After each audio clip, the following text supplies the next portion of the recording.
Finance या service? Finance एक सुविधा, अपना या नौकरी? सब्सिडी आपका सहयोग, आप बढ़ेंगे देश बढ़ेगा। कोई भी समस्या है फाइनेंस से संबंधित, मैं आपके साथ, कंसल्टेंट आपके साथ, एमएसएमई हो या लघु उद्योग हो या लिमिटेड, हम आपके साथ। आपकी हर समस्या का हल संयम फाइनेंस सर्विसेज। नमस्कार दोस्तों, मैं आपका फाइनेंस एडवाइज़र मोहन सिंह सोलंकी। हम लगातार फाइनेंस पर बात करते रहे हैं और फाइनेंस के बारे में जागरूकता देते हैं। ज़्यादातर हमारा ध्यान एग्रीकल्चर के ऊपर है, क्योंकि हमारा जो देश में सबसे आगे जो रहता है वो एग्रीकल्चर रहता है। अभी तक डेयरी व अन्य फर्मों के बारे में हमने चर्चा की थी। डेयरी में भी कुछ टॉपिक बचा है, हाउस टॉपिक के बारे में आगे बात करेंगे। आज हम बात करेंगे प्रधानमंत्री सृजन योजना के बारे में।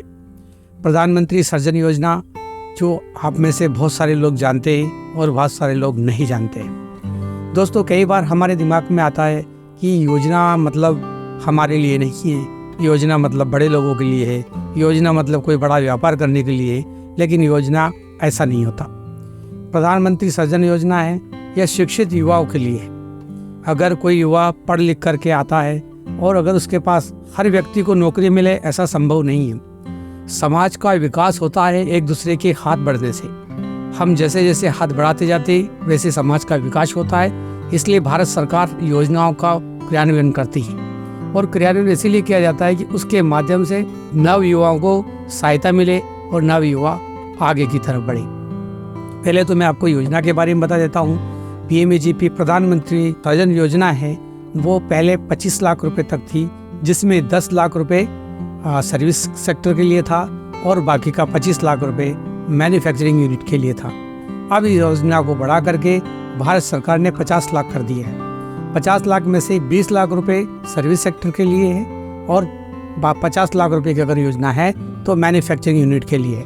अब दोनों बातें मैं आपको अलग अलग बताता हूँ। मैन्युफैक्चरिंग में किसी चीज़ का निर्माण कर, किसी चीज़ को, वस्तुओं को जोड़कर बनाना, ये निर्माण की कैटेगरी में आता है।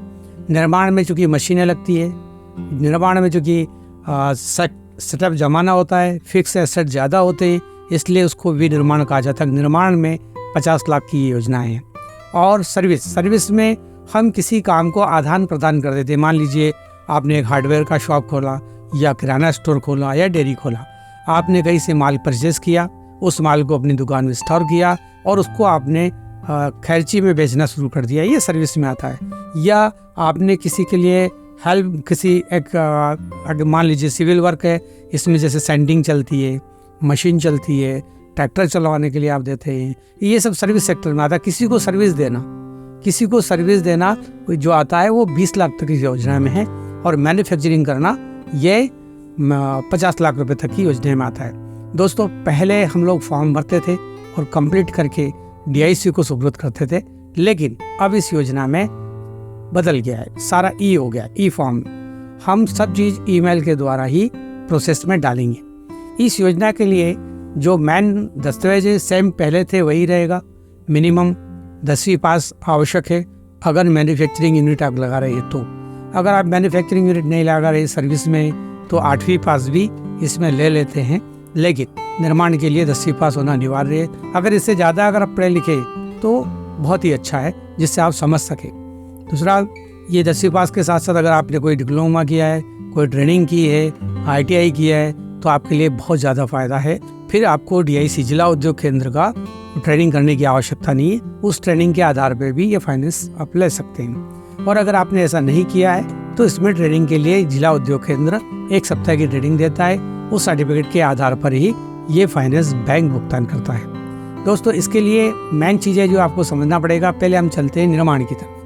अगर कोई प्रोडक्ट हमको निर्माण करना है तो निर्माण के लिए हमें इस प्रोजेक्ट के लिए आपका आधार, आपका पैन, जो भी खाता आप सर्वाइट करते हैं उस खाते की डिटेल्स, कोटेशन, जिस मशीन को आप लगाना चाहते हैं उसके कोटेशन, जहां आप लगाना चाहते हैं उस प्राइमरी जगह का या तो किरायानामा मिनिमम 15 साल का हो या 10 साल से 15 साल का होना अनिवार्य है, या अगर निजी है तो रजिस्ट्री की कॉपी। वैसे तो शासन ने कहा है कि व्यय परिवर्तन होना आवश्यक नहीं है लघु उद्योग के लिए या योजना उद्योग के लिए, लेकिन बैंक की दृष्टि से उस जगह का व्यय परिवर्तन आवश्यक है। वह व्यावसायिक ज़मीन होना चाहिए, एग्रीकल्चर नहीं होना चाहिए। वह आपके पास उसका प्रॉपर्टी के पेपर्स, साथ में जहाँ आप लगा रहे हो वहाँ का इलेक्ट्रिसिटी से परमिशन, साथ में आपको जो मशीन वगैरह आप लाए कोटेशन उसके फोटोग्राफ्स वगैरह भी अगर आपके पास रहे तो बहुत बेटर है। साथ में पंचायत अगर है तो पंचायत की एनओसी, नगर पालिका है तो नगर पालिका की एनओसी, या नगर निगम है तो वार्ड एनओसी लगाना आवश्यक है। जहाँ तक कोशिश करिए कि रोड, बिजली, पानी जहाँ व्यवस्थित हो वहाँ पर इसका किया जाए। इस डॉक्यूमेंट के साथ साथ सीए द्वारा एक प्रोजेक्ट रिपोर्ट बनाई जाती है। प्रोजेक्ट रिपोर्ट के साथ एक फॉर्म, एक शपथ पत्र लगता है।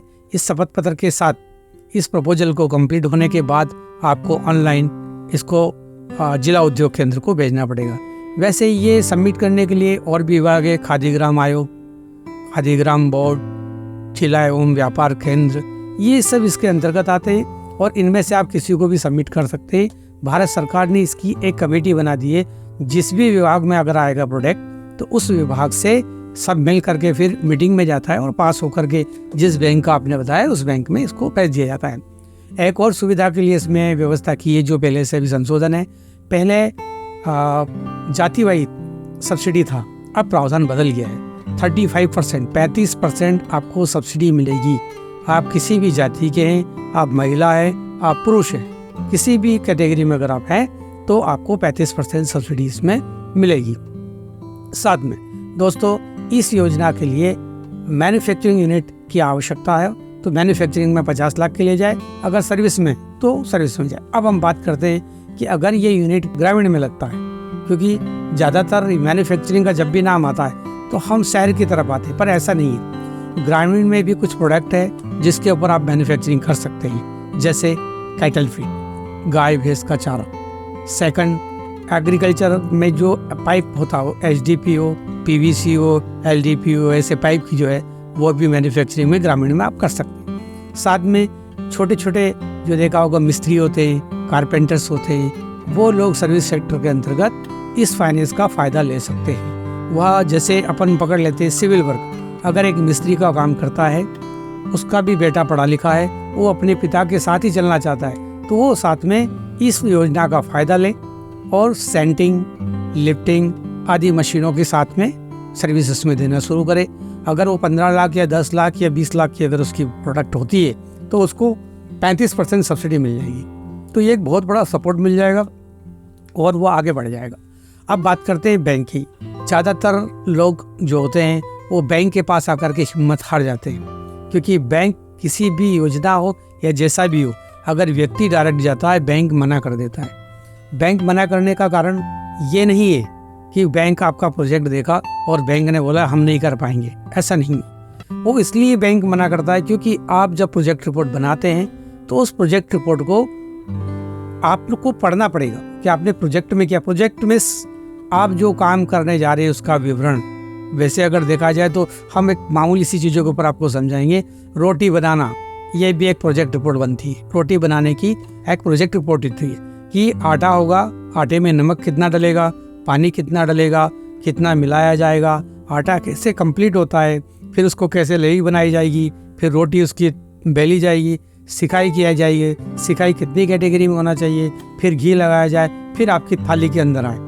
तो इतनी चीज़ें समझाई, मतलब ये प्रोजेक्ट हो गया। सेम मैन्युफैक्चरिंग यूनिट हो, सर्विस यूनिट हो, इससे प्रोजेक्ट। अगर मान लो आप एक योजना के अंतर्गत गए और आपने कहा साहब मैं कैटल फीड की यूनिट लगाना चाहता हूँ, तो आपकी प्रोजेक्ट को विवरण से बनाना होगा कि मशीन कहाँ से आएगी, मशीन की वैल्यू कितनी होगी, मशीन का प्रोडक्ट कितना होगा, और जब मशीन लग गई तो उसका पर डे का प्रोडक्शन कितना होगा, पर डे अगर प्रोडक्शन होगा तो उसमें लागत कितनी होगी, नेट प्रॉफिट कितना होगा और ग्रॉस प्रॉफिट कितना होगा। ये बिना प्रोजेक्ट के भी आपके दिमाग के अंदर होना चाहिए। साथ में बैंक सुरक्षा के लिए, वैसे तो आप जब भी कोई टीवी में या चैनल में या योजना पढ़ते हैं तो भारत सरकार ने कहा है कोलेटरल फ्री में आता है।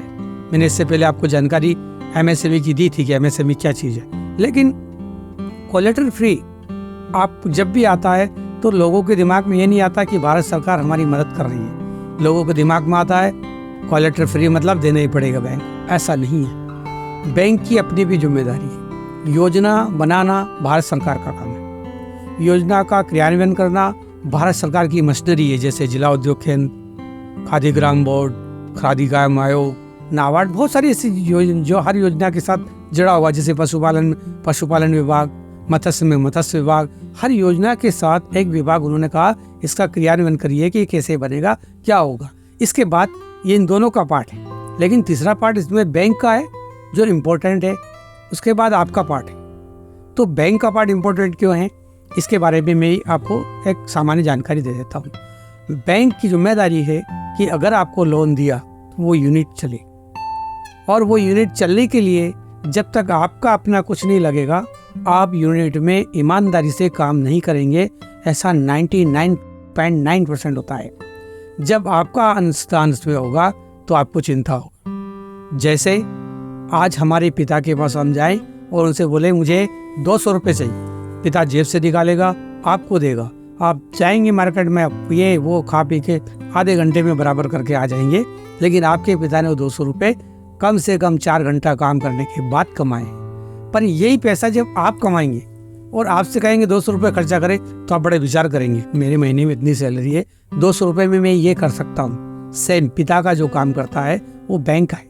बैंक हमारा पार्टनर है, बैंक हमारा सर्वाइट है, बैंक हमारा छत है। अगर बैंक आपसे जब फाइनेंस के लिए देते हो तो बैंक सबसे पहले कोशिश करता है कि जो पैसा मैं बच्चे को दे रहा हूँ या कस्टमर को दे रहा हूँ वो सुरक्षित है कि नहीं। अगर वो सुरक्षित हाथों में है तो फिर बैंक को कुछ भी देने में कोई भी कमी या कोई भी कोताही नहीं बरतता है। इसके लिए वो सुरक्षा के लिए वो क्या करता है कि प्रमोटर का क्या लगा, जो यूनिट डाल रहा है क्या उसकी प्रॉपर्टी लगी है इसमें, क्या उसका पैसा इसमें लगा है। अगर इसका अंश लगा है तो फिर ये यूनिट को चलाएगा। अगर 75 रुपये बैंक के होते हैं और 25 रुपये आपके होते हैं तो उसको पता है कि ये 25 रुपये अपना डूबेगा तो इसको ज़्यादा दर्द होगा। ऐसी स्थिति में बैंक को जब भी प्रोजेक्ट आप बना के पुटअप करते हैं तो बैंक को तरीके से आपको समझाना होगा। दूसरा, कंसल्टेंसी क्या काम करती है। कंसल्टेंसी भी ऐसी योजनाओं के बारे में पूरा प्रपोजल तैयार करती है, आपकी बात बैंक को समझाती है, बैंक की बात आपको समझाती है। साथ में कंसल्टेंट अपने जीवन में कई यूनिट लगा चुका होता है, तो जब आप किसी प्रोडक्ट को लेके आते हैं तो कंसल्टेंट आपके फाइनेंस के साथ साथ आपका प्रोडक्ट कहाँ बिकेगा इसमें भी आपकी मदद करता है। एक नॉमिनल फीस होती है जो कंसल्टेंट आपको चार्ज करता है, लेकिन इस चार्ज से आप उस यूनिट को बहुत दूरी तक ले जा सकते हैं। दोस्तों, इस यूनिट में अगर शिक्षित अगर आप हैं, 10वीं तक आप अगर पढ़े हुए हैं और जिस भी काम में आपकी रुचि है उस काम के अंतर्गत PMEGP में जा सकते हैं। दोस्तों, ये प्रधानमंत्री सृजन योजना है, ये युवाओं के लिए है। अगर आप छोटा सा भी अगर मैं आपको जानकारी दे दूं कि डिस्पोजल, अगर डिस्पोजल में आप चले गए तो डिस्पोजल आपको मिनिमम 3 लाख रुपए पर मंथ नेट प्रॉफिट देता है, 7 से 10 लाख रुपए ग्रास प्रॉफिट देता है। लेकिन उसको लगाने के लिए आप किसी कंसल्टेंट को हायर करें या किसी कंसल्टेंट के द्वारा जाएं और आप अपनी तरफ से ये पूरा प्रयास करें, तब जाके इस यूनिट का डेवलप होगा। प्रधानमंत्री सृजन योजना के संबंध में मैंने जो जानकारी दी है आपको अच्छी लगी होगी और आपको समझ में भी आई होगी। अगली बार हम मिलेंगे और बात करेंगे मुख्यमंत्री उद्यम क्रांति योजना के बारे में। नमस्कार। फाइनेंस या सर्विस, फाइनेंस एक सुविधा, अपना या नौकरी, सब्सिडी आपका सहयोग, आप बढ़ेंगे देश बढ़ेगा। कोई भी समस्या है फाइनेंस से संबंधित, मैं आपके साथ, कंसल्टेंट आपके साथ, MSME हो या लघु उद्योग हो या लिमिटेड हो, हम आपके साथ। आपकी हर समस्या का हल संयम फाइनेंस सर्विसेज।